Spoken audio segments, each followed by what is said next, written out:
당신에게는 그럴 자격이 없어. 20년 전 법무법인 회의실에서 아내는 2살배기 딸을 품에 안은 채 제 위자료 30억 원을 거부했습니다. 양육권 하나만 쥐고 문을 나섰죠. 그리고 20년 후 서울대 기부 행사 단상 위에 올라온 한 여학생의 얼굴을 본 순간 재벌 회장의 심장이 멈췄습니다. 고개를 살짝 기울이며 또박또박 말하는 그 버릇. 20년 전 자기가 버린 여자와 똑같았거든요. 떨리는 손으로 팸플릿을 펼쳤습니다. 서유나 서울관악구 출신, 경영학과 수석 입학, 성이 서씨라는 걸 확인하는 순간 옆자리 교수가 물을 정도로 얼굴이 하얗게 질렸습니다. 하지만 이 남자는 몰랐습니다. 20년간 새벽 4시에 청소하러 나가면서도 딸 아침밥을 꼭 차려놓았던 전처가 이 모든 진실이 드러나는 걸 얼마나 두려워하고 있는지를, 그리고 이 비밀을 알게 된 재벌의 아들이 그 모녀의 인생을 어떻게 짓밟으려 했는지를. 사연 시작하기 전에 구독 눌러주시면 새로운 사연을 매일 받아보실 수 있어요. 오늘의 사연 시작합니다. 서울대학교 경영대학 발전기금 기부 행사장은 양복 차림의 기업인들과 교수진으로 가득 찼습니다. 성진그룹 회장 박진호가 기부자 대표 축사를 마치고 단상에서 내려오며 자리로 돌아가는 길이었죠. 다음은 신입생 대표 감사 인사가 있겠습니다. 사회자의 안내에 따라 한 여학생이 단상으로 올라갔습니다. 진호가 의자를 당기다가 멈췄습니다. 여학생이 마이크 앞에 서서 고개를 살짝 기울이며 또박또박 말하기 시작했는데 진호의 시선이 그 얼굴에 고정됐습니다. 안녕하십니까? 2024학년도 경영학과 신입생 대표 이수진입니다. 닮은 사람도 있구나. 진호가 속으로 그렇게 중얼거리며 자리에 앉았습니다. 하지만 평소 같으면 거들떠보지도 않았을 행사 팸플릿을 집어들었죠. 신입생 대표 페이지를 펼쳤습니다. 이수진 서울관악구 출신 서울대 경영학과 수석 입학. 진호의 손가락이 성씨 위에서 멈췄습니다. 성관악구 스스로 심장이 빨라지기 시작했습니다. 괜찮으십니까, 회장님? 옆자리에 경영대학장 정현식 교수가 진호의 얼굴을 들여다보며 물었습니다. 진호의 안색이 눈에 띄게 변해 있었죠. 아, 잠깐 어지러워서 그렇습니다. 진호가 팸플릿을 덮으며 웃어 보였지만 손등의 힘줄이 도드라질 만큼 팸플릿을 쥔 손에 힘이 들어가 있었습니다. 행사가 끝난 뒤 로비로 나온 진호는 사람들 틈에서 수진의 모습을 찾았습니다. 수진이 출입구 쪽에 있었고 그 옆에 낡은 패딩 점퍼를 입은 중년 여성이 딸의 어깨를 감싸며 환하게 웃고 있었습니다. 진호가 3초간 그 여성을 바라봤습니다. 40년 전 강의실의 기억이 아닙니다. 20년 전 법무법인 회의실에서 마지막으로 마주 앉았던 아내의 얼굴이 떠올랐습니다. 진호가 기둥 뒤로 몸을 돌렸습니다. 차 돌려. 비서실장 오태식에게 그 한마디만 남기고 진호가 로비를 빠져나갔습니다. 그날 밤 한남동 자택 서재, 진호가 책상 앞에 앉아 서랍을 열었습니다. 서랍 안쪽에서 오래된 사진 한 장을 꺼냈죠. 돌잔치 때 찍은 사진이었습니다. 갓돌이 지난 아이를 안고 웃는 젊은 남자의 모습. 진호가 사진을 내려놓고 오태식을 불렀습니다. 오늘 행사에서 신입생 대표를 한 이수진이라는 학생, 신상을 알아봐. 다만 직접 접촉은 하지 말고 공개 정보 범위 안에서만 알겠습니다. 오태식이 고개를 숙이고 나갔습니다. 28년간 진호를 수행하면서 매년 6월 17일이면 아무 이유 없이 서재에 틀어박히는 회장의 습관을 오태식은 알고 있었습니다. 한 번도 이유를 묻지 않았죠. 그날만큼은 회장의 일정을 슬쩍 비워놓는 것이 오태식 나름의 방식이었습니다. 하지만 오늘 밤 진호는 그 6월 17일과는 다른 기색이었습니다. 사흘 뒤 오태식이 보고서를 들고 서재에 들어왔습니다. 성진그룹 사회공헌팀을 통해 서울대 장학금 수혜자 정보에서 이수진의 기본 신상을 확인한 것이었죠. 보호자명 최미영입니다. 진호의 눈이 한순간 감겼다 떠졌습니다. 오태식도 이 일이 단순한 호기심이 아니라는 걸 직감했습니다. 진호가 서랍에서 이혼합의서 사본을 꺼내 책상 위에 펼쳤습니다. 그리고 전화기를 들어 번호를 눌렀습니다. 최 변호사, 나야. 그때 그 합의서 말이야. 내가 먼저 접촉하면 법적으로 문제가 되나? 수화기 너머로 법무법인 대표 최정안의 목소리가 들렸습니다. 합의서상 접근 금지 조항은 최미영 씨 쪽에만 있으니까 회장님이 접촉하시는 건 계약상 제한은 없습니다. 다만 상대가 원하지 않는데 반복 접촉하시면 스토킹 관련법에 저촉될 수 있으니 신중하셔야 합니다. 진호가 전화를 끊고 합의서를 다시 들여다봤습니다. 20년 전의 활자가 눈앞에서 흔들렸습니다. 같은 시각 관악구의 작은 투룸 빌라, 수진과 미영이 부엌 식탁에 마주 앉아 미역국을 먹고 있었습니다. 미영이 직접 그린 합격 기념 미역국이었죠. 엄마, 오늘 행사장에서 이상한 느낌이 들었어. 수진이 숟가락을 내려놓으며 말했습니다.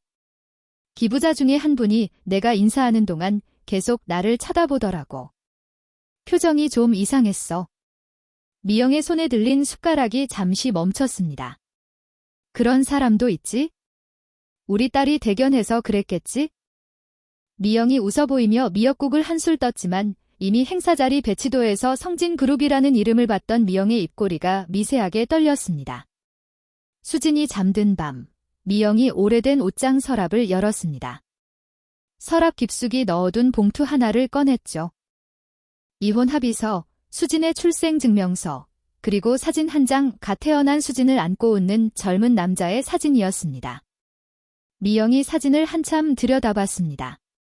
한 번도 버리지 못했지만 수진에게 보여준 적도 없는 사진. 미영이 사진을 다시 봉투에 넣고 서랍을 닫았습니다.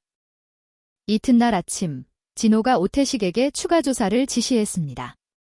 재원이와 순자에게는 절대 알리지 마라. 같은 시각 성진그룹 본사 부회장실. 한재원이 고문 변호사 강태호와 나란히 앉아 서류를 넘기고 있었습니다. 아버지 건강검진 결과 받아봤나? 재원이 서류에서 눈을 떼지 않고 물었습니다. 경미한 부정맥 진단입니다. 강태호가 대답했습니다.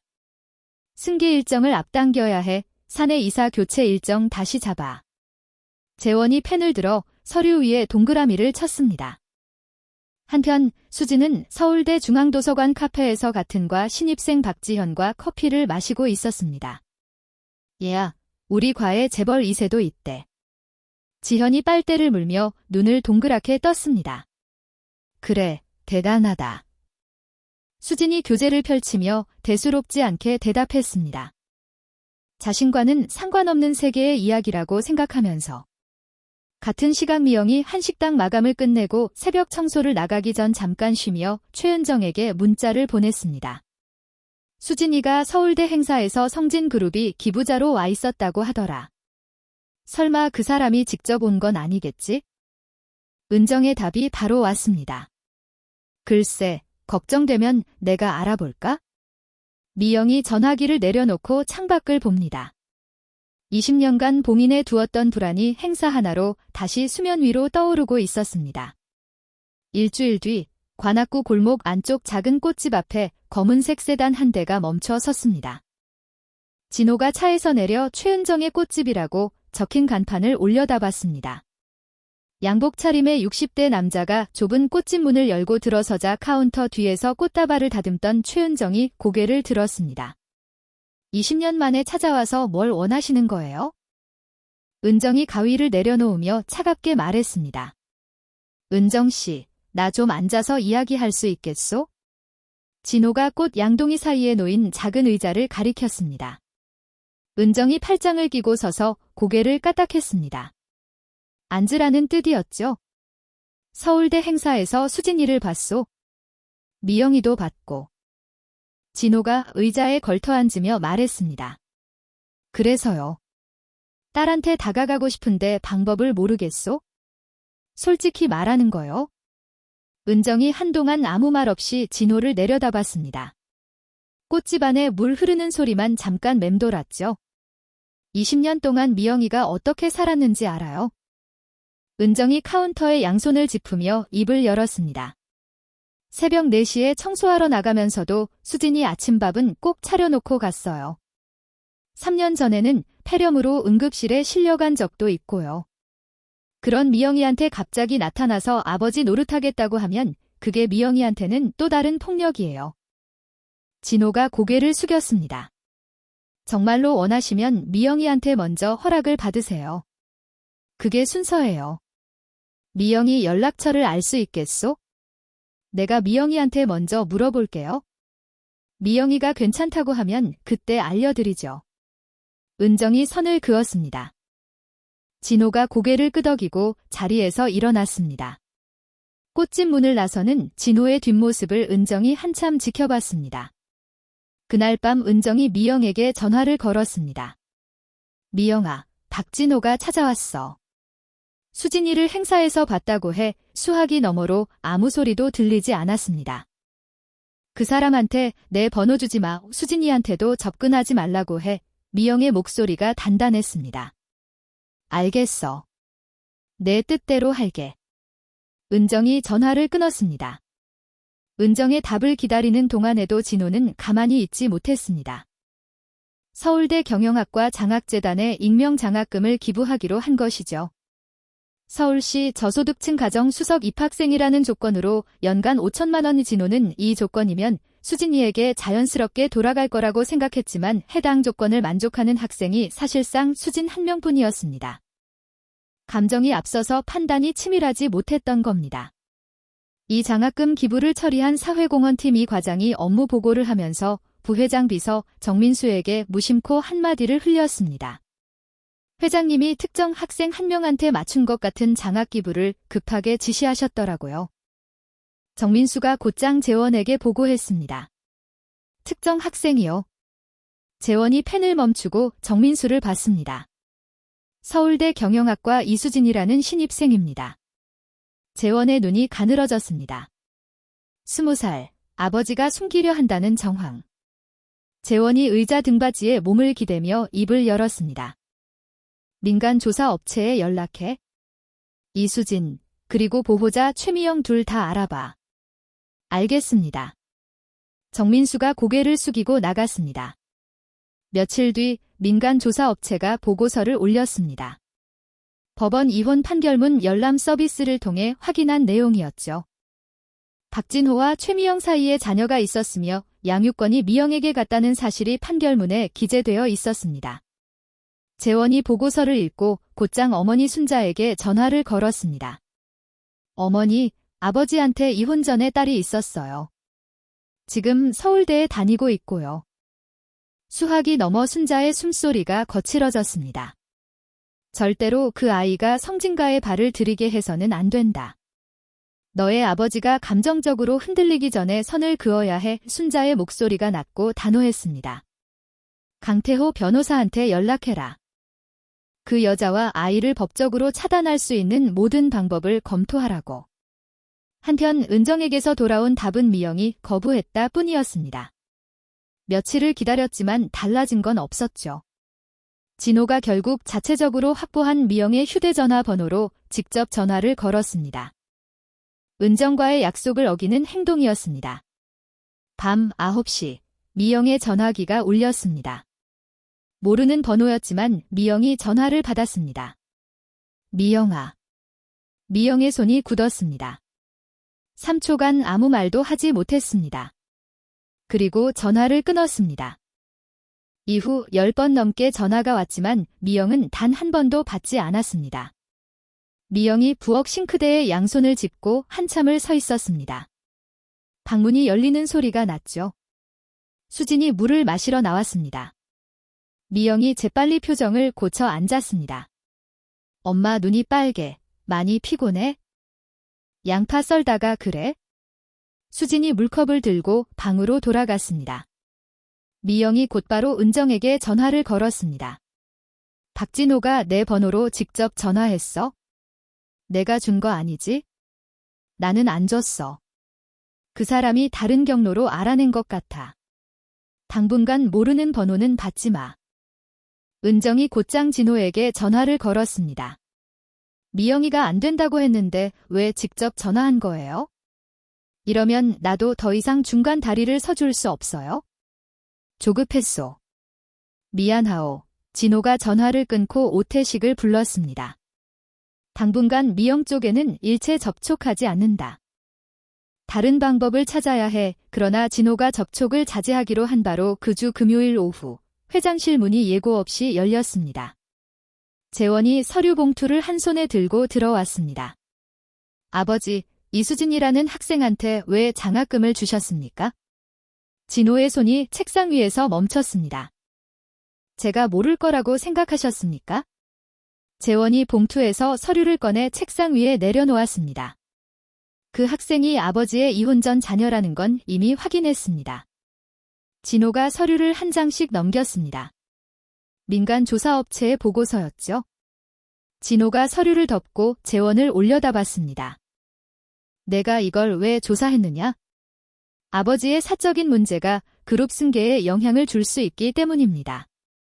이 아이는 그룹과 아무 관계가 없다. 지금은 없죠. 하지만 아버지가 계속 관여하시면 달라집니다. 법적으로 아버지 딸로 등록이 되면 상속권이 생깁니다. 두 사람의 시선이 책상 위에서 부딪혔습니다. 회장실 안에 공기가 무겁게 가라앉았습니다. 그날 밤 진호가 자택 서재에서 불을 켜놓은 채 의자에 앉아 있었습니다. 20년 전의 선택이 정말 옳은 것이었는지를 처음으로 근본부터 되묻고 있었죠. 같은 시각 순자가 재원에게 전화를 걸었습니다. 내 아버지 반응이 어땠어? 흔들리고 있어요. 강태호 변호사한테 법적 차단 검토 서두르라고 하세요. 전화를 끈 뒤 은정이 미영에게 다시 전화를 걸었습니다. 박진호가 당분간 접촉 안 하겠다고 했어? 그런데 그 사람 성격상 오래 못 참을 거야. 미영아, 내가 먼저 대비를 해두는 게 좋겠어. 수진이가 언젠가는 알게 될 수도 있어. 미영이 창밖을 바라보며 천천히 입을 열었습니다. 나도 알아. 하지만 그때가 지금이면 안 돼.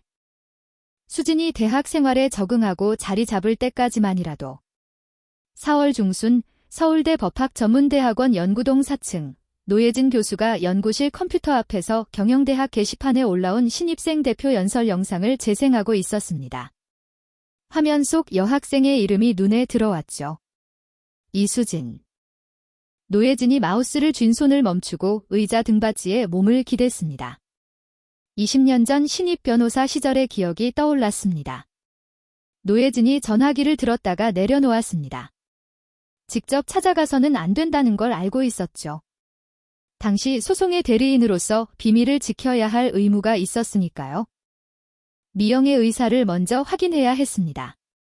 그런데 20년 전 연락처는 이미 바뀌어 있었고 학교 행정실에 보호자 연락처를 요청했지만 개인정보 보호 규정으로 거절당했습니다. 노예진이 기억을 더듬었습니다. 당시 법정 증인으로 섰던 여자, 최은정. 인터넷 검색창에 관악구 은정 꽃집을 입력했습니다. 여보세요. 최은정의 꽃집입니다. 혹시 최은정 씨이십니까? 저는 노예진이라고 합니다. 20년 전에 최미영 씨의 이혼 소송을 담당했던 변호사입니다. 수화기 너머로 은정이 잠깐 침묵했습니다. 그때 미영이 변호사님이셨죠? 네.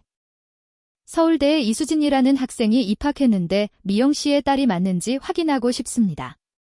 그리고 미영 씨의 의사를 먼저 확인하지 않고는 그 학생에게 어떤 이야기도 할 수 없어서 연락드렸습니다. 제가 미영이한테 물어보고 연락드릴게요. 은정이 전화를 끊고 곧바로 미영에게 전화를 걸었습니다. 미영아, 20년 전에 내 소송 맡았던 노예진 변호사 기억나? 지금 서울대 법대 교수인데 수진이가 내 딸인 것 같다면서 연락이 왔어. 수진이한테 직접 말하기 전에 내 의사를 먼저 확인하고 싶대. 긴 침묵이 흘렀습니다. 그 교수님이 수진이한테 직접 말하는 건 내가 막을 수는 없잖아. 미영의 목소리가 떨렸습니다. 하지만 내가 직접 말할 수는 없어. 수진이가 알게 되면 나를 원망할 것 같아서 겁이 나. 은정이 노예진에게 다시 전화를 걸었습니다. 미영이가 적극적으로 동의한 건 아닌데 막지도 않았어요. 다만 교수님이 수진이한테 말할 때 미영이가 왜 숨겼는지 그 사정을 꼭 함께 전해달래요. 그건 당연한 겁니다. 노예진이 전화를 끊고 수진에게 연락을 넣었습니다. 법대 연구실에서의 면담을 요청한 것이죠. 다음 날 오후 노예진의 연구실 문을 열고 들어온 수진은 경계심 가득한 표정이었습니다. 앉으렴. 노예진이 소파를 가리키며 말했습니다. 수진이 가방끈을 잡은 채 소파 끝에 걸터 앉았습니다. 갑자기 부르셔서 무슨 일인지 단도직입적으로 말하마. 나는 20년 전 내 어머니의 이혼 소송을 담당한 변호사였다.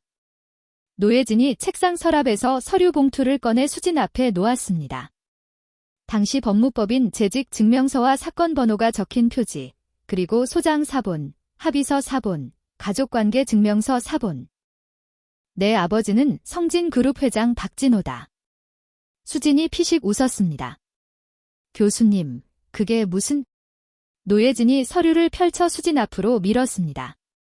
수진이 서류를 집어들었습니다. 한 장, 두 장 넘기는 수진의 손끝이 점점 떨리기 시작했습니다. 가족관계 증명서 사본에서 아버지란의 이름을 본 순간 수진의 손이 완전히 멈췄습니다.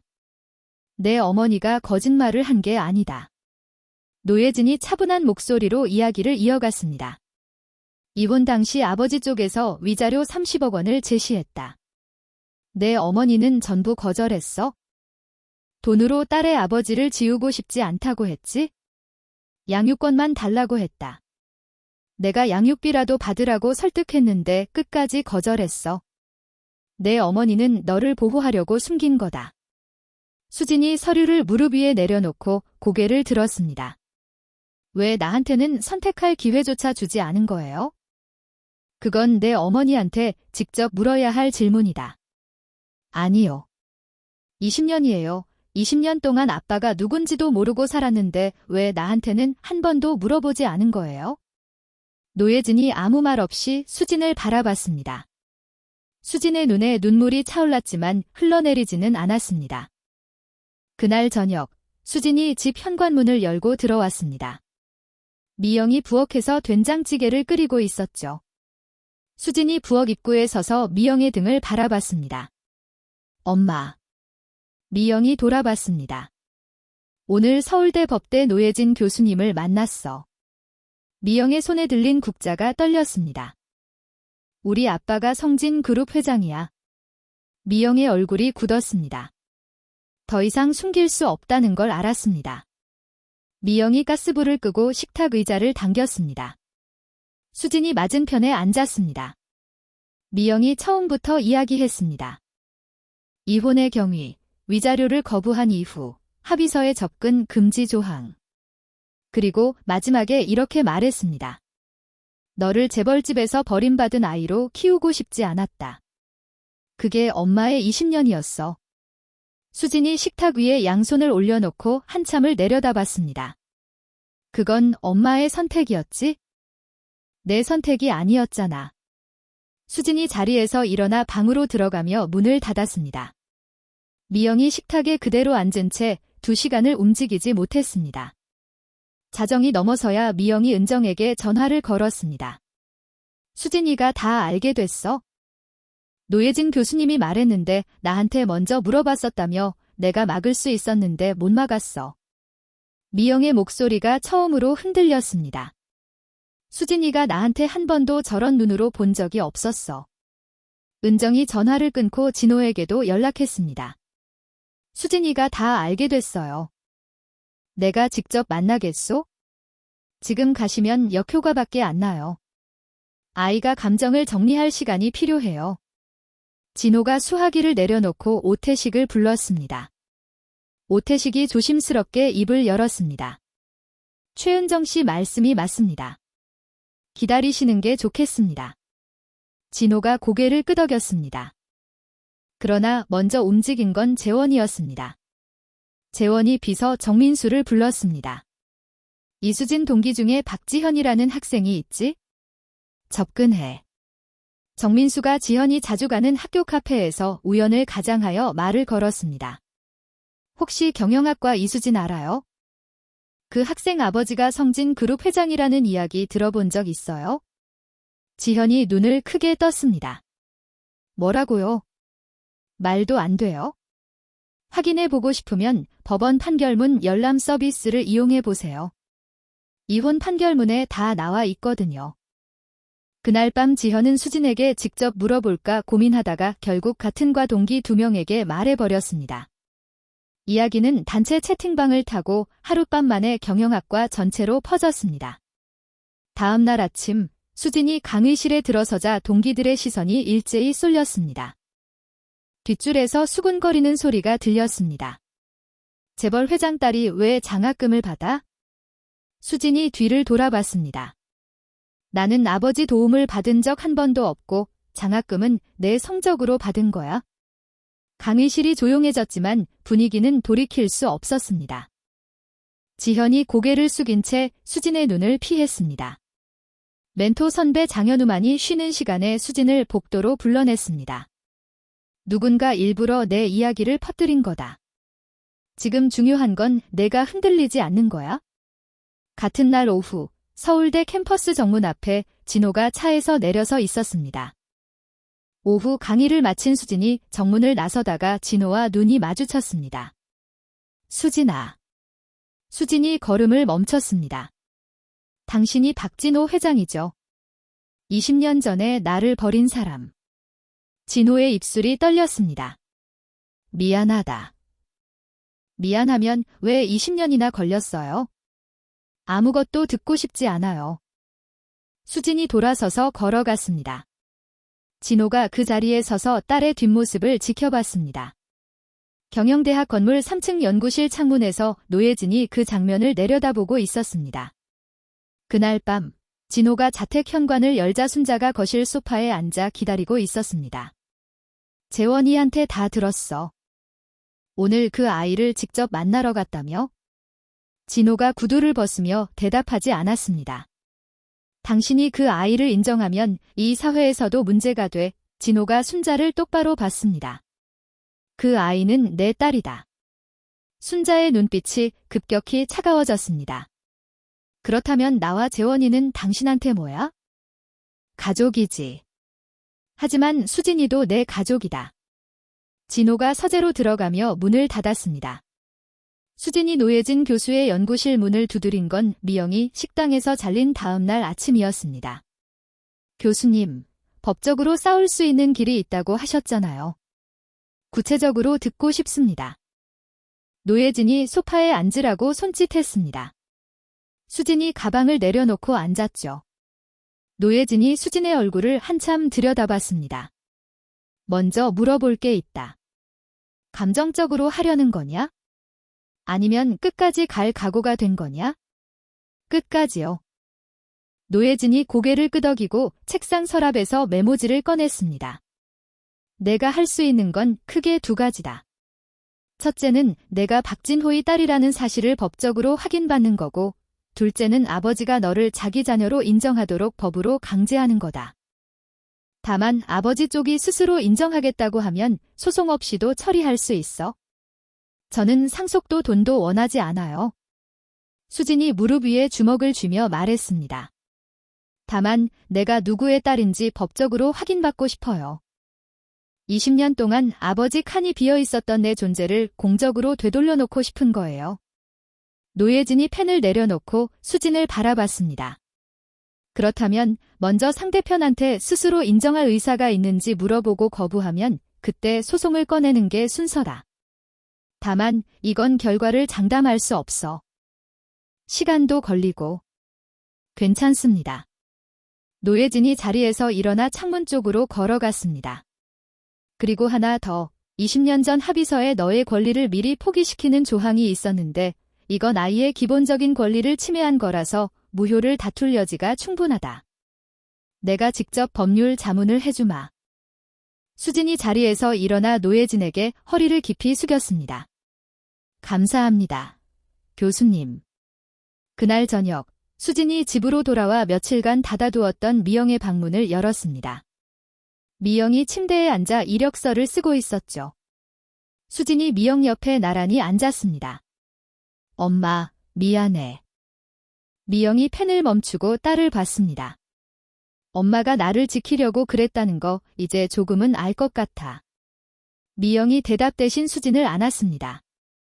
두 팔에 힘이 들어갔고 미영의 어깨가 작게 떨렸습니다. 그날 밤 모녀는 좁은 방에서 나란히 누워 며칠간 끊어졌던 이야기를 다시 나눴습니다. 한편 진호는 재원이 미영의 일자리에 압력을 넣은 사실을 오태식의 보고로 확인한 뒤 재원에게 직접 대응하는 대신 이사회에 장학재단 설립을 공시 안건으로 올렸습니다. 표면적으로는 사회공헌 강화가 목적이었지만 재원에게 보내는 메시지이기도 했죠. 이사회에서 재원이 손을 들었습니다. 지금 시점에서 불필요한 지출이라고 생각합니다. 사내 이사 홍재민이 안경을 고치며 입을 열었습니다. 기업의 사회적 책임 이행은 장기적으로 기업 가치에 도움이 됩니다. 찬성합니다. 과반이 손을 들었고 안건이 통과됐습니다. 재원이 회의실을 나서며 이를 악물었습니다. 장학재단 소식이 경제지에 보도된 뒤 서울대 경영학과 게시판에 글이 하나 올라왔습니다. 멘토 선배 장현우가 쓴 글이었죠. 이수진의 수석 입학은 100% 실력입니다. 출신 가정을 근거로 사람을 판단하는 건 부끄러운 일입니다. 현우가 강해 후 수진을 복도에서 불렀습니다. 내가 참여하는 가족기업연구회가 있는데 학부 연구원 자리가 하나 비었어. 내가 해볼 생각 없어? 수진이 눈살을 찌푸렸습니다. 내 상황을 연구 대상으로 삼자는 건 아니죠. 아니, 이건 내 개인 이야기가 아니라 한국 대기업 시스템의 구조적 문제를 학문적으로 다루는 거야. 내 경험이 남다른 관점을 줄 수 있다고 생각해서. 수진이 잠시 생각하다가 고개를 끄덕였습니다. 진호는 수진에게 직접 거부당한 뒤 접촉을 자제하면서 은정을 통해 미영에게 제안을 하나 전달했습니다. 새 일자리를 마련해 주겠다는 것이었죠. 미영이 전화기를 붙잡고 은정에게 말했습니다. 그 사람 돈은 한 푼도 안 받아. 이건 자존심 문제가 아니야? 당장 다음 달 월세는 어떡할 건데? 수진이 생활비는? 미영이 입을 다물었습니다. 성진이 돈 말고 우리 가게에서 같이 일하는 건 어때? 내가 요즘 손이 모자라서 사람을 구하고 있었거든. 미영이 한참을 뜸들이다 천천히 대답했습니다. 내 가게면 생각해 볼게. 진호는 미영에게 직접 돈을 줄 수 없다는 걸 알고 은정의 꽃집 확장 비용을 조용히 지원하는 방법을 택했습니다. 인테리어 공사비와 냉장 설비 교체 비용이었죠. 은정이 전화기를 들고 진호에게 못을 박았습니다. 이건 미영이 모르게 해야 해요. 미영이가 알면 당장 그만둡니다. 은정의 꽃집은 최은정의 꽃집에서 은정플라워 앤 가든으로 간판을 바꾸고 소규모 공사에 들어갔습니다. 미영이 꽃집에서 일을 시작한 첫날 꽃을 다루는 손이 서툴렀습니다. 20년간 식당 주방과 청소 현장에서만 일했으니까요. 은정이 장미줄기 다듬는 법부터 하나하나 알려줬습니다. 잎은 아래쪽부터 떼고 가시는 밀어서 빼는 거야? 미영이 가시에 손가락을 찔리며 인상을 찌푸렸습니다. 칼로 양파 가는 건 눈 감고도 하는데 꽃은 왜 이렇게 어렵냐? 은정이 미영의 거칠어진 손등을 보며 혼잣말을 했습니다. 이 사람이 원래 이런 사람이었지? 대학 때 미술 동아리에서 그림도 잘 그렸는데. 재원은 아버지가 장학재단까지 설립한 것을 보고 어머니 순자와 함께 고문 변호사 강태호를 자택으로 불렀습니다. 수진이가 법적으로 아버지 딸로 등록하고 상속을 청구할 경우에 대비해야 합니다. 강태호가 서류를 펼치며 말했습니다. 가장 확실한 방법은 회장님이 살아계실 때 재원 씨에게 지분을 미리 넘기는 겁니다. 이를 위해서는 회장님 동의나 이사회 결의가 필요합니다. 재원이 고개를 끄덕였습니다. 그때 현관벨이 울렸습니다. 순자가 전화로 불러놓은 경영기획실 윤정 대리가 승계 관련 내부 자료를 전달하러 온 것이었죠. 윤정이 거실에서 자료를 건네고 복도를 지나 현관으로 향하는데 서재 쪽에서 강태호의 목소리가 새어나왔습니다. 해외 법인을 활용한 사내사 매수 자금 조달 가능성도 검토해봐야 합니다. 윤정이 걸음을 멈추지 않았습니다. 표정도 바꾸지 않았죠? 하지만 공인회계사 출신인 윤정의 머릿속에서 해외 법인과 매수 자금이라는 두 단어가 맞물렸습니다. 윤정이 자택을 나와 차에 오른 뒤 핸드폰 메모장을 열고 두 단어를 적었습니다. 노예진 교수의 조언에 따라 수진은 소송 전에 앞서 진호 쪽의 의사를 물어보기로 했습니다. 노예진이 진호의 법률 대리인 최정환에게 서면을 보냈습니다. 스스로 인정할 의사가 있는지를 묻는 공식 문서였죠. 진호가 서면을 받자마자 오태식을 불렀습니다. 인정하겠다고 회신해. 유전자 검사에도 전면 협조한다고. 오태식이 조심스럽게 입을 열었습니다. 그렇게 하시면 법적으로 친자 관계가 확정됩니다. 앞으로 상속 문제의 빌미가 될 수 있습니다. 내 딸이라는 사실을 법적으로 인정하는 건 의무가 아니라 권리다. 이 소식이 순자에게 전해졌습니다. 당신이 그 아이를 인정하는 순간 이 가정은 끝이야. 순자가 전화기를 붙잡고 목소리를 높였습니다. 진호가 창밖을 바라보며 천천히 대답했습니다. 이미 20년 전에 한 번 가정을 끝낸 사람이 나야? 이번에는 끝내는 게 아니라 바로잡는 거다. 진호가 협조 의사를 밝힌 덕분에 소송 없이 양쪽 합의로 유전자 검사를 진행할 수 있게 됐습니다. 노예진이 서울대 병원에서의 검사를 제안했고 2주 뒤로 일정이 잡혔죠. 검사 당일 서울대 병원 접수 창구에서 진호와 수진이 20년 만에 같은 공간에 나란히 앉았습니다. 두 분의 관계를 기재해 주셔야 합니다. 접수 직원이 서류를 내밀었습니다. 친자 관계 확인을 위한 검사입니다. 진호가 대답했고 수진의 표정이 미세하게 흔들렸습니다. 검사실 안에서 입 안쪽 세포를 채취하는 동안 두 사람 사이에 어떤 대화도 없었습니다. 채취가 끝나고 수진이 먼저 고개를 돌려 진호를 바라봤습니다. 검사 결과가 어떻게 나오든 나는 당신에게 아무것도 원하지 않아요. 진호가 수진의 눈을 마주보며 대답했습니다. 그래도 나는 내 아버지라는 것만은 확인하고 싶다. 수진이 먼저 자리에서 일어나 검사실을 나갔습니다. 진호가 빈 의자를 한참 내려다보다가 천천히 몸을 일으켰습니다. 5월 말 노예진 교수의 연구실. 수진과 미영이 나란히 앉아 있었습니다. 노예진이 봉투에서 결과지를 꺼내 펼쳤습니다. 99% 친자 확인이다. 미영이 아무 말 없이 수진의 손을 잡았습니다. 수진이 고개를 숙였죠. 이미 예상했던 결과였지만 눈시울이 붉어지는 건 막을 수 없었습니다. 이 결과와 아버지 쪽의 인정 의사를 함께 법원에 내면 별도 소송 없이 내 서류에 아버지 이름이 올라간다. 노예진이 결과지를 다시 봉투에 넣으며 말했습니다. 같은 시각 한남동 자택. 오태식이 서재 문 앞에서 결과를 보고했습니다. 진호가 서랍에서 돌잔치 사진을 꺼내 들고 오랫동안 내려다봤습니다. 어깨가 떨리기 시작했고 이윽고 소리가 새어나왔습니다. 진호가 소리내어 울고 있었습니다. 오태식이 서재 밖에서 대기하며 안으로 들어가지 않았습니다.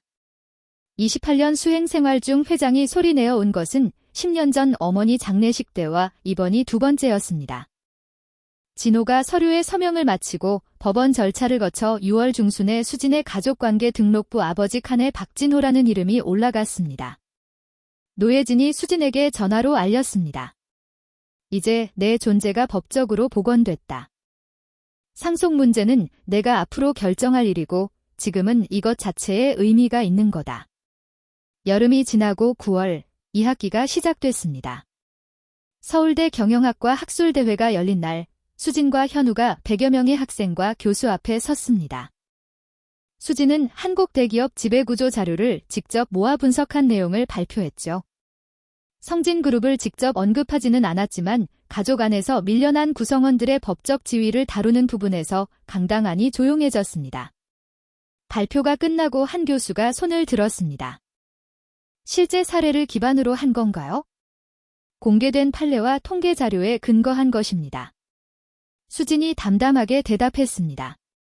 발표장 맨 뒷줄에서 모자를 눌러 쓴 진호가 오태식 옆에 앉아 딸의 발표를 지켜보고 있었습니다. 저 아이는 나보다 훨씬 나은 사람이야.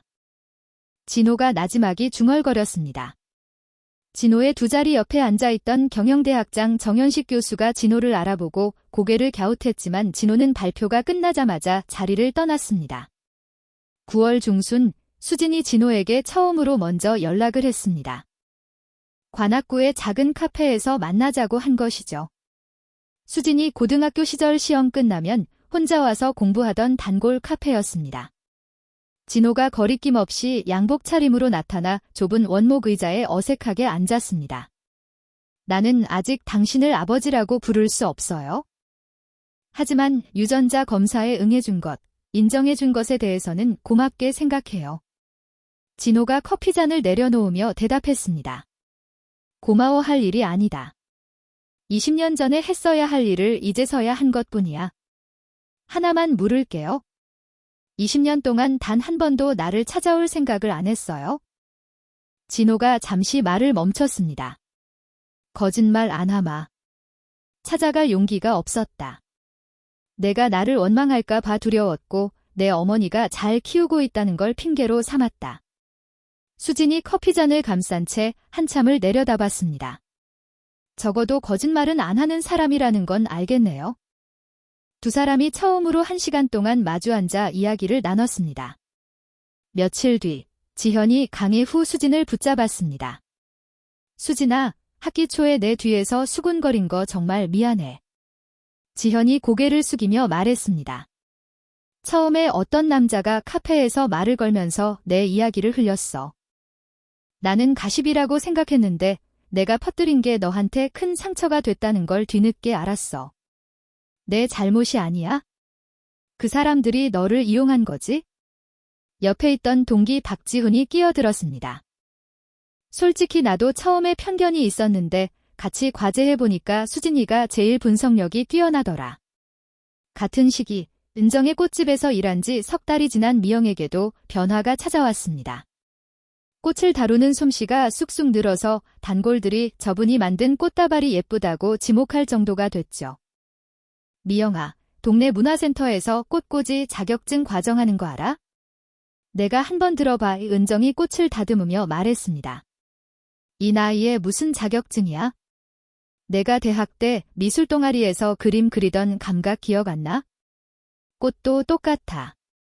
미영이 결국 문화센터 주말반에 등록했습니다. 첫 수업에서 만든 작품을 강사 한소연이 유심히 들여다봤습니다. 색 조합 감각이 독특하세요. 전문 과정을 배워보시는 게 어때요? 미영이 놀란 눈으로 강사를 봤습니다. 20년 만에 처음으로 자기만의 영역을 가질 수 있다는 생각이 스쳤죠. 수지는 어머니가 꽃집에서 돌아올 때 손에 꽃잎물이 묻어있는 걸 봤습니다. 식당 일을 할 때는 늘 세제와 기름 냄새가 배어있던 손이었는데 엄마, 오늘은 뭐 배웠어? 자유는 수국이고 풀이지 않은 순결이래. 미영이 앞치마를 벗으며 웃었습니다. 모녀의 저녁 대화에 처음으로 일의 고단함이 아닌 소소한 즐거움이 끼어들었습니다. 10월, 진호가 이사회에서 장학재단의 구체적 운영 계획을 발표했습니다. 재단 이름은 이수진 장학재단으로 확정하겠습니다. 재원과 순자의 얼굴이 굳었습니다. 사내이사 홍재민이 입을 열었죠. 사회공헌 활동에 개인을 활용하는 건 해외 기업에서도 일반적입니다. 적절하다고 봅니다. 이사회가 이를 승인했고 경제지 보도 이후 성진그룹 주가가 소폭 올랐습니다.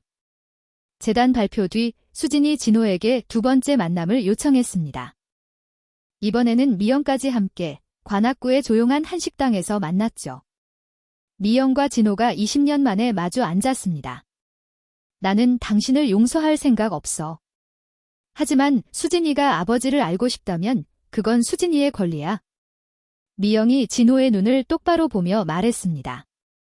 미안하다는 말이 20년의 무게를 감당할 수 없다는 걸 안다. 그래도 말아마. 미안하다. 진호가 고개를 숙였습니다. 오늘은 그냥 밥이나 먹자. 수진이 젓가락을 들며 말했습니다. 식사는 어색했지만 끝까지 깨지지 않았고 식당을 나설 때 미영이 진호에게 작은 고개짓을 하고 돌아섰습니다. 11월 어느 날 저녁, 미영이 꽃집 마감을 마치고 평소보다 늦게 귀가하던 중이었습니다. 관악구 골목길을 걷던 미영이 갑자기 휘청거렸습니다. 눈앞이 까맣게 좁아지더니 무릎이 먼저 꺾였죠. 미영이 그대로 바닥에 주저앉았습니다. 지나가던 대학생이 달려와 119에 전화를 걸었습니다. 새벽 1시 수진의 전화기가 울렸습니다. 서울대 병원이었습니다. 수진이 택시를 잡아타고 병원으로 달려갔습니다. 응급실 복도에서 전공의가 수진을 불렀습니다. 어머니는 폐렴으로 쓰러지신 건데 지금 의식은 돌아오셨어요. 그런데 전공의가 말을 멈췄다가 이었습니다. 피검사하고 배 쪽을 촬영했는데 간 오른쪽에 5cm가 넘는 혹이 우연히 발견됐어요. 쓰러지신 거랑 직접 관계는 없는데 바로 정밀 검사를 받으셔야 합니다. 수진의 얼굴에서 혈기가 빠졌습니다. 혹이요. 그게 무슨? 정밀 검사를 해봐야 정확히 알 수 있습니다. 어머니가 정기검진을 받으신 적이 있으신가요? 수진이 고개를 저었습니다. 미영은 평생 단 한 번도 건강검진을 받아본 적이 없었습니다. 수진이 응급실 커튼을 열고 들어가자 미영이 침대에 누운 채 천장을 보고 있었습니다. 수진이 미영의 손을 잡았습니다. 미영의 손이 차가웠습니다. 다음 날 아침 서울대 병원 진료실. 간 전문의 박재현이 컴퓨터 화면을 수진 쪽으로 돌렸습니다.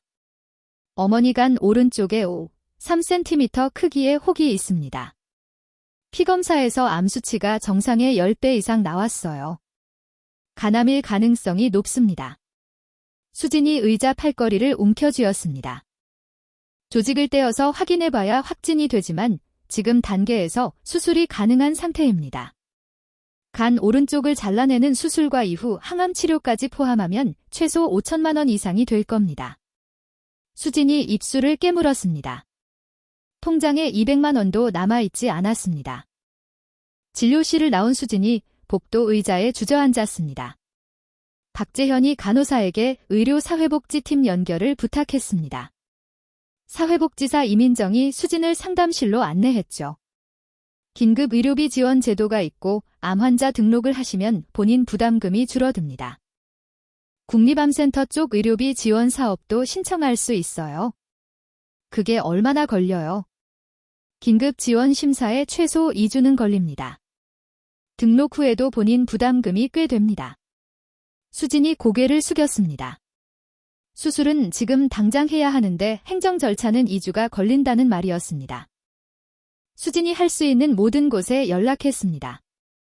학자금 대출은 이미 한도가 차 있었고 은정이 꽃집 수익에서 500만 원을 보태겠다고 했지만 수술비에는 턱없이 모자랐죠. 현우가 학과 차원의 모금을 제안했고 지현이 온라인 모금을 이야기했지만 수진이 고개를 저었습니다. 엄마가 모르는 사람들한테 동정받는 거 싫어할 거야? 미영은 병상에서 수진의 손을 잡으며 말했습니다. 치료비 걱정하지 마, 엄마가 알아서 할게. 하지만 20년간 보험 하나 제대로 들지 못한 미영에게 어떤 대비책도 없었습니다. 이틀 사흘째 되는 날 오후, 수진이 병원 옥상 정원에 올라갔습니다. 차가운 바람이 불었지만 한참을 서 있었죠. 수진이 주머니에서 전화기를 꺼냈습니다. 진호의 번호가 아니라 노예진 교수의 번호를 먼저 눌렀습니다. 교수님, 아버지한테 치료비 도움을 요청하려고 합니다. 그런데 이게 나중에 상속이나 돈 문제랑 엮일 수 있는 건지 여쭤보고 싶어서요. 치료비 지원은 아버지가 딸한테 주는 돈이니까 별개 문제야. 걱정되면 빌려주는 형식으로 계약서를 써두면 법적으로 깔끔하다. 감사합니다. 수진이 전화를 끊고 진호의 번호를 눌렀습니다. 손가락이 떨렸습니다. 진호가 전화를 받자마자 수진의 목소리가 흔들리는 걸 알아챘습니다. 당일 오후 예정되어 있던 투자자 간담회를 취소하고 30분 만에 서울대 병원에 도착했죠. 병원 1층 로비에서 수진이 진호를 기다리고 있었습니다. 이건 돈을 빌리는 거예요. 노예진 교수님한테 부탁해서 계약서를 쓸 겁니다. 그리고 이것 때문에 내가 당신을 아버지로 받아들이는 건 아니에요. 진호가 수진의 어깨를 내려다보며 말했습니다. 갚을 필요 없다. 이건 20년 동안 하지 못한 일의 시작이야. 진호가 원무과로 걸어가 치료비 전액 보증 서류를 작성했습니다. 직원이 서류를 내밀며 물었습니다. 환자와의 관계를 기재해 주셔야 합니다. 진호가 펜을 들고 잠시 멈췄습니다. 그리고 적었습니다. 환자 자녀의 부. 옆에 있던 수진이 아무 말하지 않았지만 진호가 펜을 쥔 손이 미세하게 떨리는 걸 봤습니다. 진호가 병원비를 냈다는 소식은 곧바로 재원에게 전해졌습니다. 재원이 강태호와 마주 앉았습니다. 아버지가 감정적으로 완전히 기울었어. 지금 움직여야 해. 재원이 비자금을 꺼내기로 했습니다. 이사회 사내이사 중 교체 압력에 약한 2명, 김도현과 이학수에게 접근하라고 지시했죠. 동시에 재원은 언론 쪽으로도 손을 뻗었습니다. 경제전문지 기자 송현철에게 정민수를 통해 자료를 넘겼습니다. 진호의 병원비 지급과 장학금 기부 내역이었죠. 다음 날 기사가 떴습니다. 성진그룹 회장 숨겨둔 자녀에게 거액 지원, 그룹 자산 사적 유용 의혹. 기사가 나간 당일 아침 성진그룹 주가가 장 시작과 동시에 떨어지기 시작했습니다. 장중 최대 8%까지 빠졌죠. 주요 기관 투자자들이 공식 입장을 요구했고 사내이사 홍재민이 진호에게 전화를 걸었습니다. 회장님의 개인 문제가 기업 가치를 흔들고 있다는 인식이 시장에 퍼지고 있습니다. 재원이 이 틈을 놓치지 않았습니다. 포섭한 사내이사 김도현을 앞세워 이사회에 요구를 냈죠. 회장의 경영 능력에 대한 재신임 투표를 요청합니다. 이학수도 서명에 동참했고 임시 이사회가 일주일 뒤로 확정됐습니다. 같은 날 미영의 조직 검사 결과가 나왔습니다. 담당의 박재현이 수진과 진호를 함께 불렀습니다. 간암으로 확진됐습니다. 암이 혈관을 침범하기 전 단계라 수술이 가능합니다.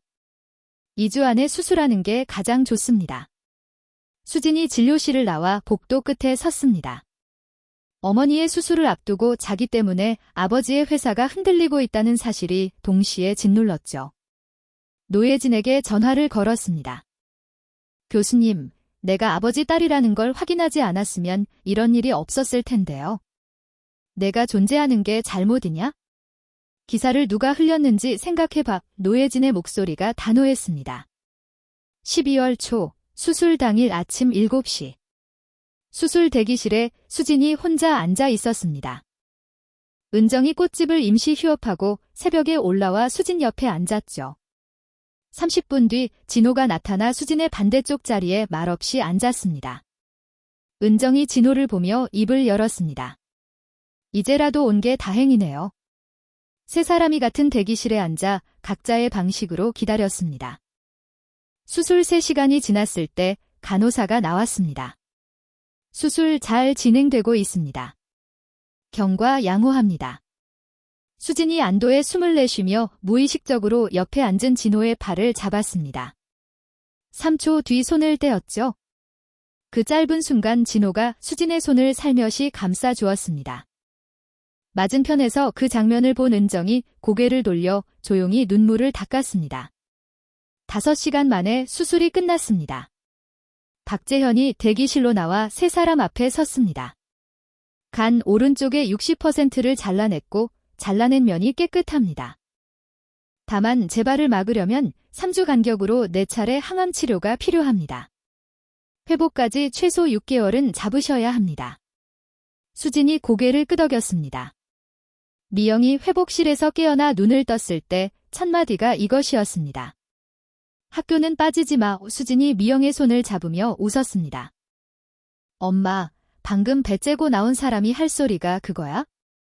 진호가 병원을 나서자마자 본사로 이동했습니다. 일주일 뒤 임시 이사회가 코앞이었죠. 오태식이 차 안에서 보고했습니다. 사내 이사 7명 중 김도현과 이학수가 재원 쪽으로 넘어갔고 홍재민 포함 3명이 회장님은 지지합니다. 나머지 2명이 아직 결정을 안 했습니다. 최소 5명은 확보하셔야 합니다.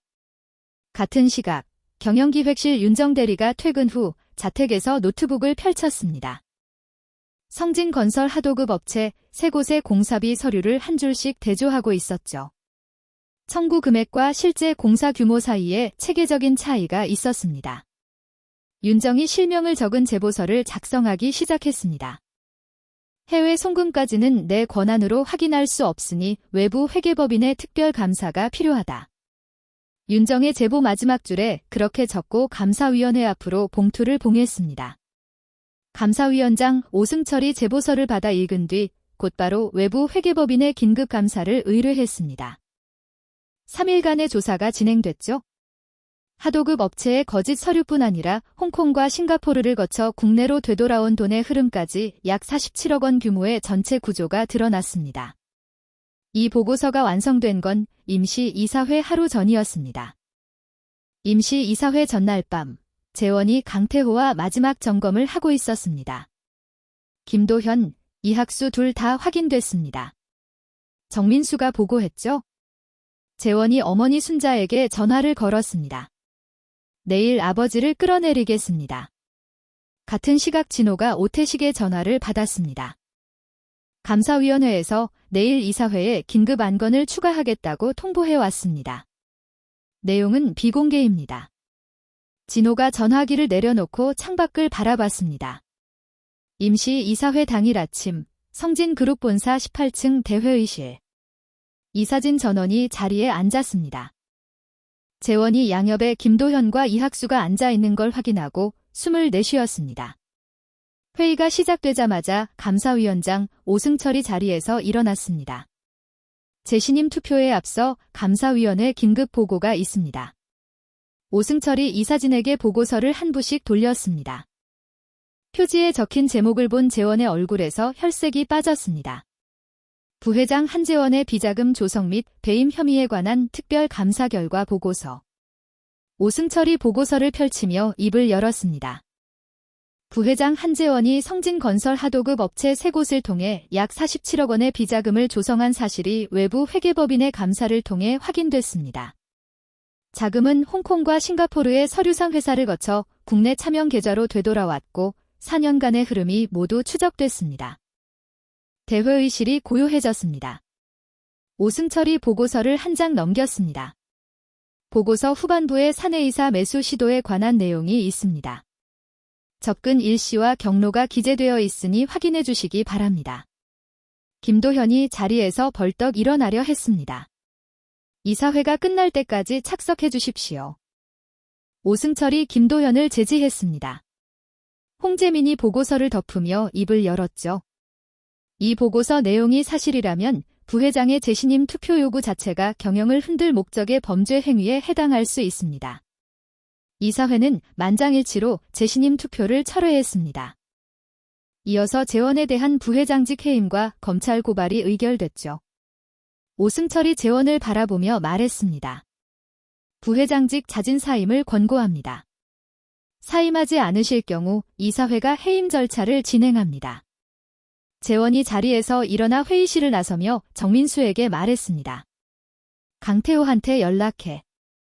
하지만 강태호는 전화를 받지 않았습니다. 보고서에 자신의 자문 내역까지 포함된 걸 이미 알고 있었으니까요. 재원의 해임 소식이 그날 저녁 뉴스 속보로 나갔습니다. 다음 날 검찰이 성진건설 본사와 재원 자택에 압수수색 영장을 집행했고 재원의 문제가 정리됐다는 판단의 성진그룹 주가는 이틀 연속 올라 기사 이전 수준을 회복했습니다. 순자가 한남동 자택으로 진호를 찾아왔습니다. 재원이를 살려줘. 당신이 검찰 쪽에 한마디만 하면 되잖아.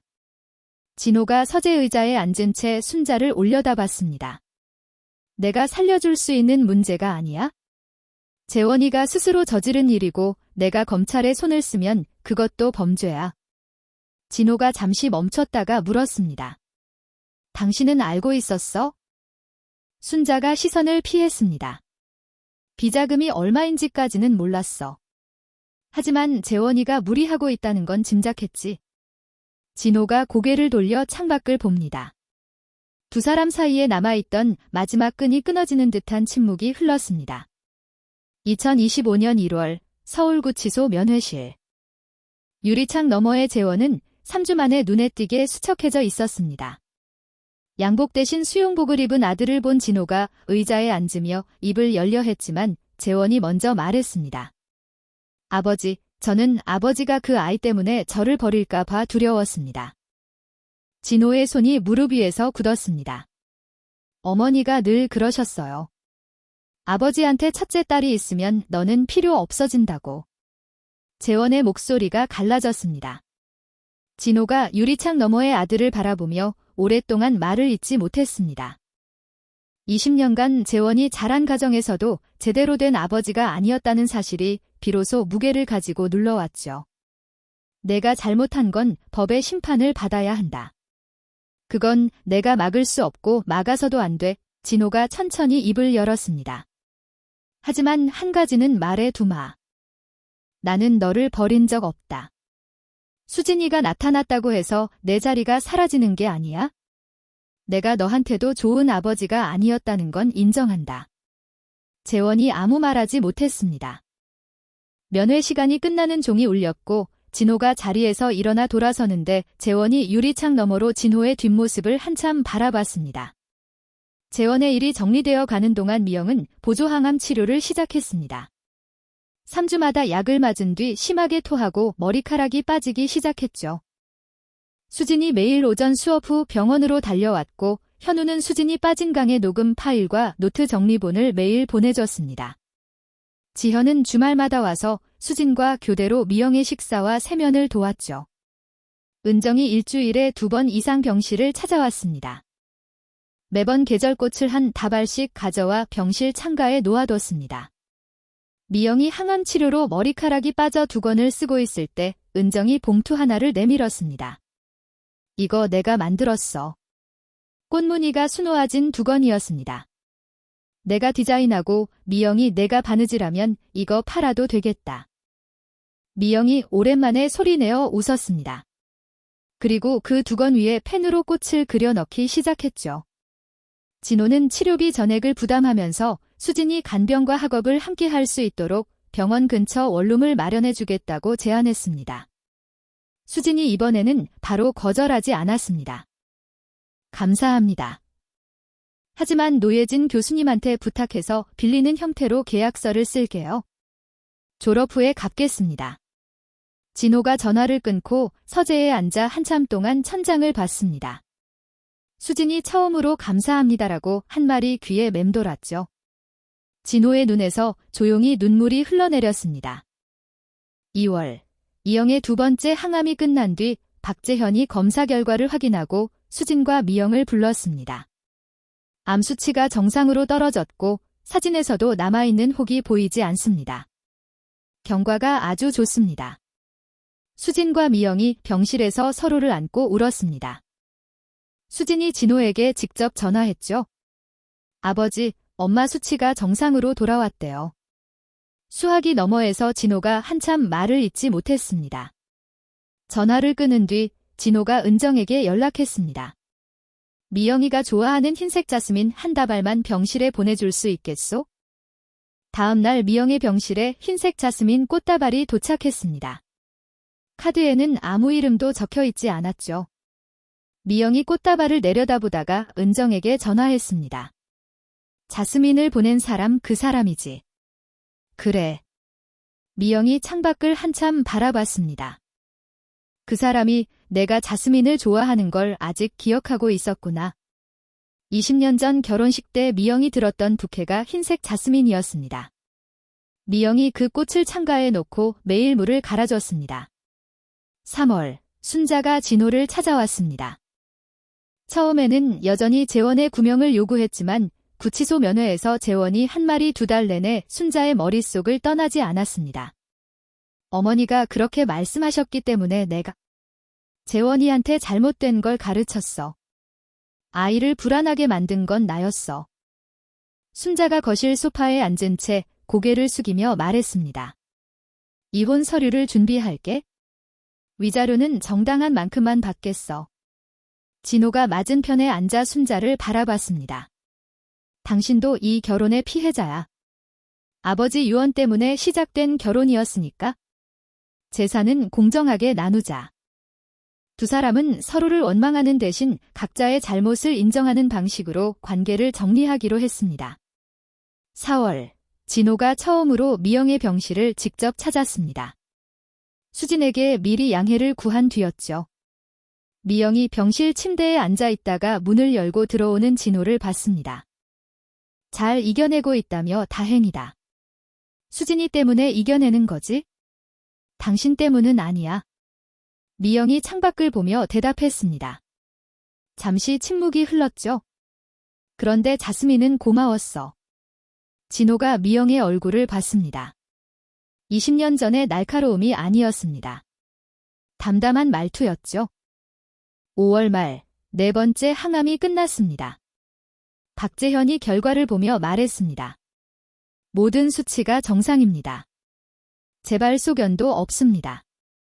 다만 3개월 간격으로 추적 검사를 받으셔야 합니다. 퇴원 날짜가 6월 초로 잡혔습니다. 미영이 병실에서 그동안 두건에 그려넣었던 꽃 그림들을 한데 모았습니다. 은정에게 사진을 찍어 보냈죠. 이거 가게에서 써도 될까? 은정이 사진을 넘기며 대답했습니다. 이거 꽃다발 시리즈로 만들면 반응이 좋을 것 같은데. 미영의 입꼬리가 올라갔습니다. 퇴원이 확정된 날 밤, 수진이 병원 근처 원룸 책상에 앉아 시험 준비를 하다가 서류 한 장을 내려다봤습니다. 가족관계 증명서, 아버지 칸에 박진호라고 적혀 있었죠. 1년 전에는 아버지가 누군지도 몰랐던 수진이 지금은 아버지와 밥을 먹고 어머니의 병을 함께 이겨내고 자기 이름이 들어간 장학재단까지 만들어진 자리에 와 있었습니다. 수진이 증명서를 내려놓고 전화기를 들었다가 다시 책상 위에 올려놓았습니다. 시험 끝나면 그때 전화하자. 밥 한 번 같이 먹자고. 수진이 혼잣말을 하며 다시 교재를 폈습니다. 2025년 6월, 기말 시험이 끝난 다음 날 수진이 진호에게 전화를 걸었습니다. 식사 한번 같이 하시겠어요? 진호가 오태식이 잡아놓은 오후 일정을 전부 취소했습니다. 수진이 지정한 곳은 관악구의 봉천 냉면이었죠. 미영이 수진을 데리고 시험 끝날 때마다 가던 40년 된 냉면집이었습니다. 진호가 양복 차림으로 좁은 냉면집 문을 열고 들어섰습니다. 카운터 안쪽에서 주인 할머니가 수진을 보며 말했죠. 아가씨, 오늘은 아버지랑 왔구나. 진호와 수진이 동시에 멈칫했습니다. 수진이 먼저 입을 열었습니다. 네, 아버지랑 왔어요. 진호가 수진을 봤습니다. 수진이 자리에 앉으며 진호의 시선을 피하지 않았죠. 냉면이 나오고 수진이 젓가락을 든 채 말했습니다. 나는 아직 아빠라고 부르기는 어려워요. 하지만 아버지라고는 부를 수 있을 것 같아요. 진호가 젓가락을 내려놓았습니다. 그것만으로 충분하다. 평생 들어보지 못할 줄 알았어. 수진이 냉면 그릇에 식초를 넣으며 말을 이었습니다. 이수진 장학재단을 제대로 운영하려면 공부를 더 해야 할 것 같아요. 노예진 교수님이 법학 복수 전공을 권유하셨고 졸업 후에 기업 지배구조 쪽 대학원에 가고 싶어요. 내가 원하는 공부에는 어떤 조건도 붙이지 않겠다. 냉면집을 나온 두 사람이 나란히 골목길을 걸었습니다.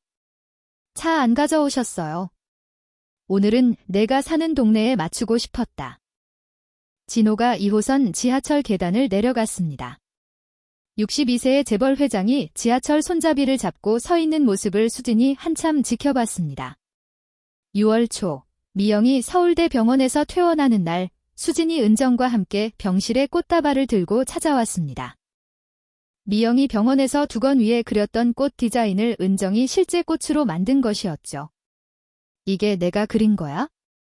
미영이 꽃다발을 이리저리 돌려보며 눈을 크게 떴습니다. 내 디자인이 제일 잘 팔린다. 빨리 나와서 더 그려? 은정이 웃으며 미영의 팔을 잡았습니다. 반년 만에 병원 밖으로 나온 미영이 햇볕을 쬐며 눈을 가늘게 떴습니다. 수진이 미영의 한쪽 팔을 잡고 은정이 반대쪽을 잡았죠. 세 사람이 천천히 병원 정문을 걸어 나갔습니다. 9월 서울중앙지방법원 재원의 1심 선고가 있었습니다. 재판부가 판결을 읽었죠. 피고인이 범행을 인정하고 전액을 회사에 반환한 점, 내부 자정작용이 이루어진 점을 고려하여 징역 2년 6개월에 집행유예 4년을 선고합니다. 법정을 나서는 재원에게 진호가 다가갔습니다. 집행유예 기간이 끝나면 내가 할 수 있는 일을 함께 찾아보자. 내가 원한다면? 재원이 한참을 침묵한 뒤 고개를 숙였습니다. 죄송합니다. 아버지. 그리고 그 아이한테도 미안하다고 전해주십시오. 법정 밖에서 기다리던 순자도 진호에게 가볍게 고개를 숙여 인사했습니다. 내부의 당사자였던 윤정 대리는 인사상 불이익 없이 내부 감사팀 과장으로 승진했습니다. 승진 인사 면담에서 윤정이 진호에게 말했죠. 제가 제보한 건 회장님은 위해서가 아니라 회사가 투명해야 한다고 생각했기 때문입니다. 그게 맞다. 회사가 투명해야 사람이 지켜진다. 10월 이수진 장학재단의 첫 장학생 선발 행사가 서울대 강당에서 열렸습니다. 저소득층 가정 출신 신입생 10여 명에게 등록금 전액과 생활비가 최대 4년간 지원되는 자리였죠. 학생이사 자격으로 수진이 단상에 올랐습니다. 저는 어려운 환경에서 자랐지만 어머니의 희생 덕분에 여기까지 왔습니다. 여러분도 환경이 아닌 자기 의지로 여기 서 있는 겁니다. 이 장학금은 동정이 아니라 여러분이 받아야 할 기회의 회복입니다. 객석 왼쪽에서 미영이 은정과 나란히 앉아 눈물을 닦았습니다. 오른쪽 뒷줄에서 진호가 오태식 옆에서 조용히 박수를 쳤죠. 행사가 끝난 뒤 노예진이 수진에게 다가왔습니다. 내가 2년 전 합의서에 맞선 그 용기가 이 자리를 만들었다. 현우가 옆에서 덧붙였죠. 1학년 때 학술대회 발표 기억나? 그때부터 넌 이미 대단했어. 지현이 수진의 팔을 잡으며 말했습니다. 나도 이 재단 봉사활동 신청할 거야. 행사장 출입구에서 미영과 진호가 마주쳤습니다. 재단 이름 괜찮던데요. 미영이 짧게 말했습니다. 진호에게 처음으로 건넨 인정의 한마디였죠. 고맙다.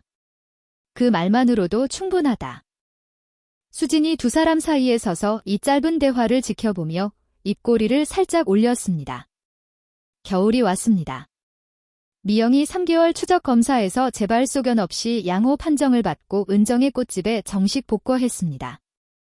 이제는 단순한 보조가 아니라 꽃 디자인을 전담하는 공동 운영자였죠. 그동안 두 권에 그렸던 디자인을 살린 미영 컬렉션 꽃다발 시리즈가 동네 온라인 게시판에서 입소문을 타기 시작했습니다. 미영이 수진에게 명함 한 장을 내밀었습니다. 최미영, 플로리스트, 은정 플라워 앤 가든. 엄마도 이제 내 이름으로 사는 거다. 수진이 명함을 받아들며 웃었습니다. 엄마는 원래 늘 자기 이름으로 살았잖아. 최미영이라는 이름으로 나를 키우고 새벽에 일하고 병까지 이기고. 카운터 뒤에서 은정이 손을 저었습니다. 나도 올 것 같으니까 그만해. 두 여자가 함께 웃었습니다. 12월 성진그룹 정기 주주총회. 진호가 회장직에서 물러나 명예회장으로 자리를 옮기겠다고 선언했습니다. 마지막 인사에서 진호가 마이크 앞에 섰죠. 나는 회사를 키우는 데는 성공했지만 사람을 지키는 데는 실패한 사람이었습니다. 앞으로 남은 시간은 사람을 지키는 데 쓰겠습니다. 순자와의 합의 이혼이 확정된 뒤 진호가 한남동 대저택을 순자에게 넘기고 서초구의 작은 아파트로 이사했습니다. 수진이 처음 새 집에 왔을 때 거실을 둘러보며 말했죠. 여기 좁다. 충분해. 한남동 집보다 이 집이 더 내 집 같다. 진호가 직접 내린 커피를 수진에게 건넸습니다. 주말이면 진호가 관악구 봉천냉면에서 수진과 밥을 먹는 게 일과가 됐습니다. 가끔 미영도 합류해서 셋이 한 테이블에 앉았죠. 주인 할머니가 카운터 안에서 셋을 바라보며 혼잣말을 했습니다. 이 가족은 참 늦게 만났지만 정이 있어. 2026년 2월 노예진 교수의 연구실. 수진이 법학 복수전공 교재를 아는 채 소파에 앉아 있었습니다. 처음에는 아버지를 찾겠다는 게 아니었어요. 내가 누구인지를 증명하고 싶었던 것 같아요.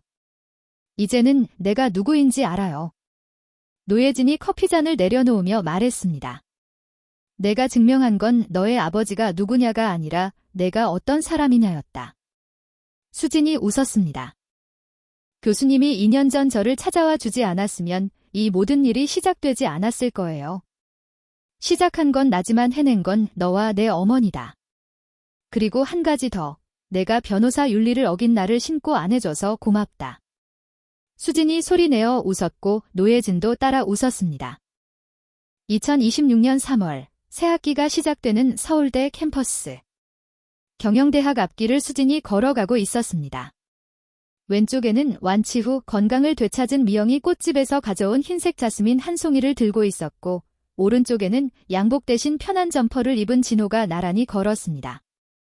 수진이 두 사람의 팔을 양쪽에서 잡았죠. 미영과 진호는 서로를 직접 바라보지 않았지만 딸을 사이에 둔 그 간격 안에서 각자의 자리를 찾은 듯 했습니다. 경영대학 정문을 향해 걸어가는 세 사람의 뒤로 벚꽃이 흩날렸습니다. 올해도 잘해보자. 수진이 말했습니다. 20년이라는 시간은 참 길었습니다. 그 긴 세월 동안 미영은 단 한 번도 남의 도움을 바라지 않았습니다.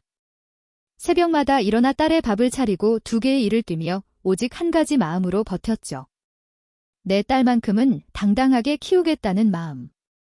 진호는 20년 동안 매년 생일에 혼자 사진 한 장을 꺼내보면서도 끝내 찾아갈 용기를 내지 못했습니다.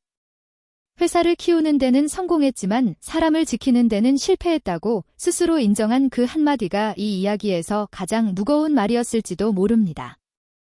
수진은 원망할 수도 있었고 돌아설 수도 있었습니다. 하지만 이 아이는 돈도 상속도 원하지 않았습니다. 다만 자기가 누구인지를 자기 이름으로 증명하고 싶었을 뿐이죠. 그리고 해냈습니다. 용서는 한순간에 오지 않았고 화해도 완전하지 않았습니다. 미영은 진호를 용서하지 않았다고 말했지만 자스민 한 다발에 마음이 흔들렸고 냉면집에서 셋이 나란히 앉는 날이 올 줄은 아무도 몰랐습니다. 가족이란 건 어쩌면 완벽한 관계가 아니라 서로의 자리를 찾아가는 과정인지도 모르겠습니다. 늦었다고 생각한 순간이 가장 빠른 때라는 말이 있죠. 이 이야기가 여러분의 마음에도 작게 남아있었으면 좋겠습니다. 이야기를 끝까지 들어주신 분이 계시다면 잘 들었다고 댓글 하나만 남겨주세요. 감사합니다.